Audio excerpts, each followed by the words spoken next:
let's do this. What's happening, people?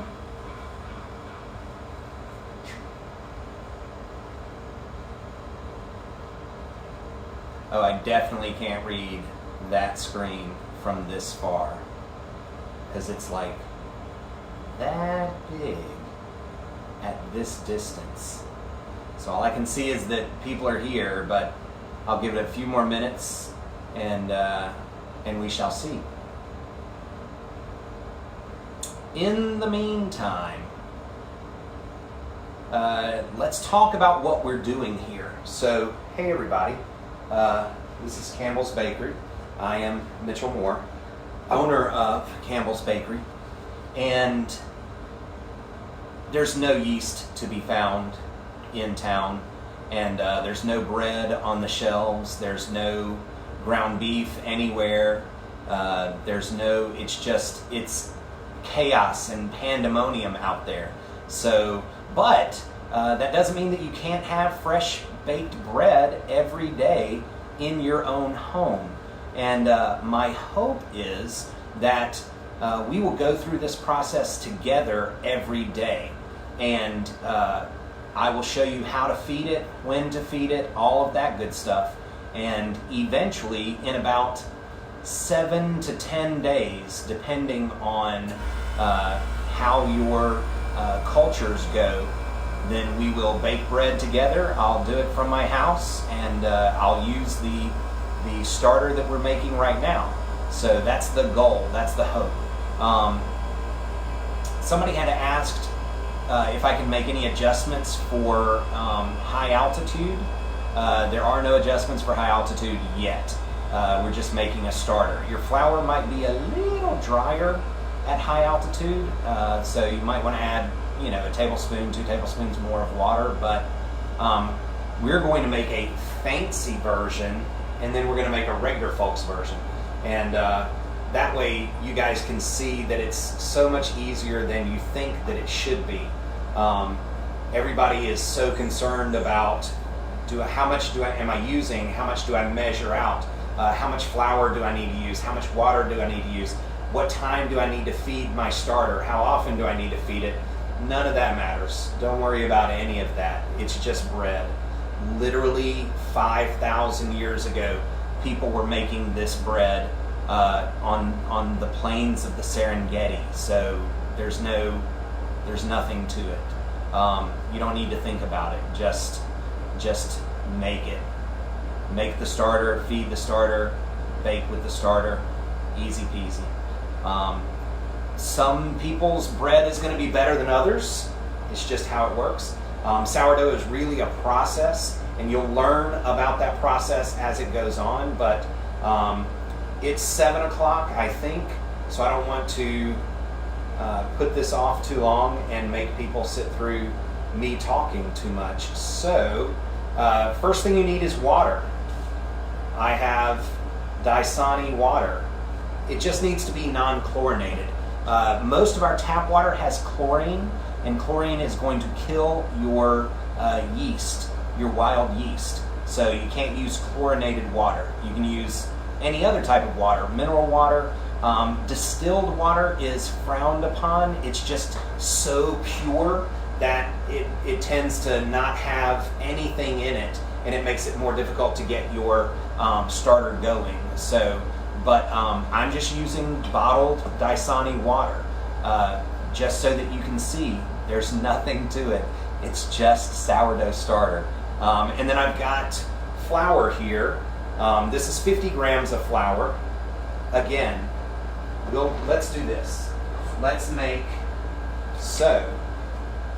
We're going to make a fancy version.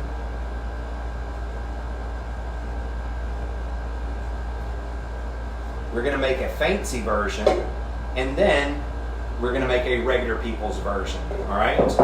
So let's get started.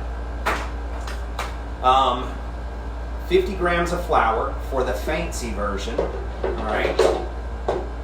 Then 50 mils of water, or 50 grams of water. See that? And then you stir it up.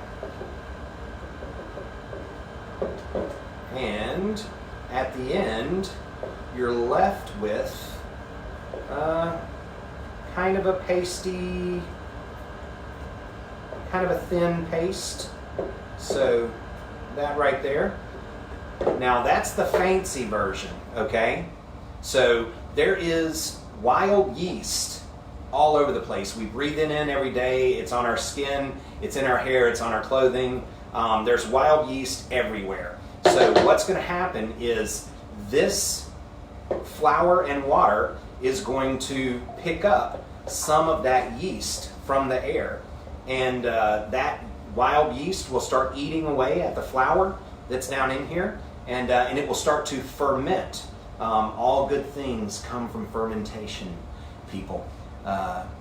Beer, wine, cheese, pickles, any pickled anything, it all comes from fermentation. Bread comes from fermentation. Fermentation is the magic. So, fancy version that we measured out, 50 grams of flour, which is about, a cup of flour is 125 grams, so it's not quite a half a cup of flour, and then 50 mils of water, which is about a quarter cup of water, so a little less than a half a cup of flour and about a quarter cup of water. But that's if you want to make the fancy version. Now we're going to make the regular folks version, which is some flour, maybe that much. Who knows? Who cares? It's flour, people. Don't stress over it. It's just flour. Then it needs some water. How much water? Who cares? It doesn't matter. It's not going, what if I put a tablespoon too much in? Is that going to kill all of the yeast? No, nobody cares. Just add some water. Now, you don't want it to be sloshy, okay? So I'm going to add some water, stir it up. You don't want it to be a thin, runny mess. But you also don't want it to be kind of like this right here. This is kind of a, crumbly mess. So that's not enough water. We'll add a little more water. Stir that up. How much water did I add? Who knows? It doesn't matter. This is what I'm saying. It's just bread. And I know that we're in the middle of a pandemic and like the zombie apocalypse without zombies. But I did wash my hands before I started this, so don't anybody mention the fact that I'm not wearing gloves. I will punch you in the throat. Nobody cares, okay? I'm up here by myself. I washed my hands when I came in. I wash my hands when I get home as well. It's just what we do these days. But it's what us restaurant people have been doing for thousands of years. It's only you civilians who are now worried about washing your hands. So get with the program. Okay, here we have, let's compare the regular folk version to the fancy version, right? Fancy version, I don't know if you can see this or not, fancy version is kind of thick, all right? Whereas regular folk version is pretty thin. So, what do? Oh my goodness, you just add a little more flour to it. It's just flour and water, folks. There's no magic or miracle to it. All right, flour and water. All right, now we're getting there. This is better. And yes, I am stirring it together with this fancy, heat-resistant, restaurant-quality red-handled spatula. But I don't have anything else. But I've got a hammer over there, but I'm not going to stir it with a hammer. So, but you could stir it with whatever. You could stir it with your fingers. Nobody cares. It's your bread.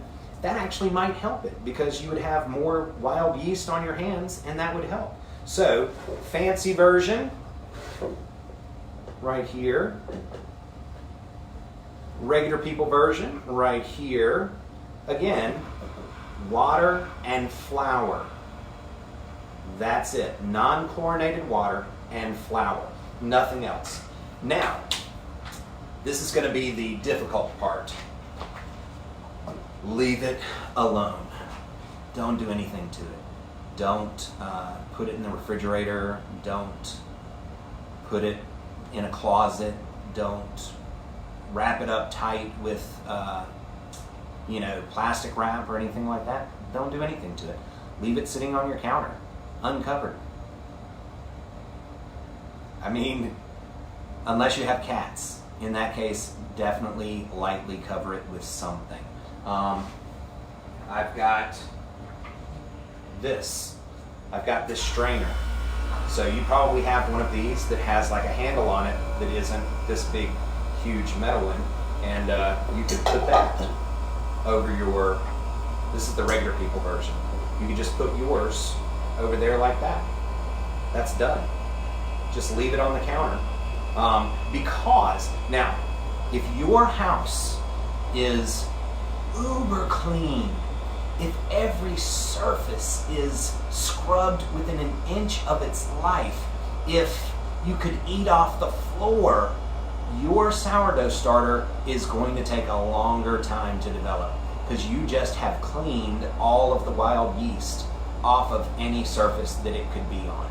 And so if your house is not as clean, I don't know, we'll go with that, not as clean, then your sourdough starter is probably going to be great.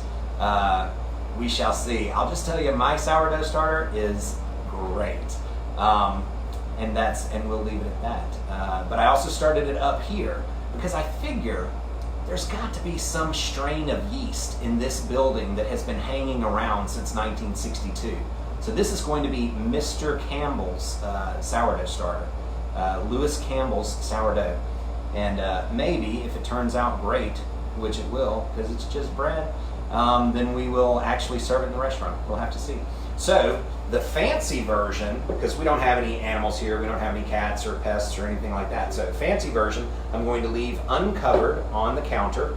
The regular folk version, I'm going to cover with this. Now, we need to talk about tomorrow, because every day you have to feed this until it's done. In about 7 to 10 days, more if you're super clean, we will all bake our bread together on the same day. But until then, we have to develop this starter. We need to give it time for the wild yeast to settle in and start eating away at the at the flour in here and start drinking away at the water. So we have to give it time, but we also have to feed it every day. So let's go ahead and make a date, 7 p.m. every night. I will be standing right here until I'm in my kitchen, and I think that you can access these videos even after they are over with. I have no idea, but that's it. That's sourdough starter. So flour and non-chlorinated water, stirred up, leave it the hell alone. How much easier could it be? If you have any questions, ask me on my Facebook page or on our Campbell's page, either way, and I can answer anything for you. I don't know how to get this to the foodies page. Hopefully somebody can share it there. And other than that, I will see you guys tomorrow night. You will need more water and flour. But how much more? Who cares? It's just bread, people. I mean, give it a rest. Stop worrying about it so much. So you'll need a little bit of flour. If you can't find flour, come up to the bakery. I'll give you some flour for tomorrow. And you'll need a little bit of water. And that's what we're headed towards. But we'll talk about that tomorrow. I will see you tomorrow night. I've got to walk around the table and stop the video. So now it's going to look as if the video is still going, but close your eyes and just imagine that it's over. Bye.